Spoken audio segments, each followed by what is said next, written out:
सर्वजण त्यांचं ध्यान गुण गात करत आपण आयुष्यभर चांगल्या रूपानं त्यांच्या समोर आपण जगायचं आहे.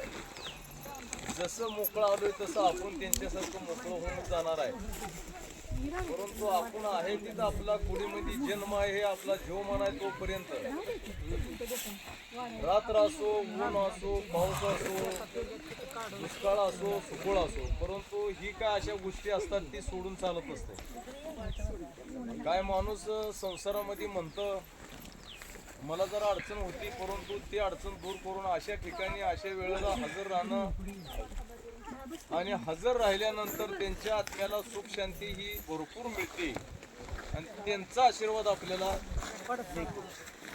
म्हणून आज या दिवसाला, ह्या तारखेला, शनिवार दिवशी आपण धुळदादाच्या फुलासाठी इथं सगळेजण जमलेलो आहोत. तुम्ही वेळ काढून सर्व नातेवाईक या ठिकाणी हजर राहिल्याबद्दल तुमचं आभार मानतो. धन्यवाद. धन्यवाद. रामकृष्ण हरी.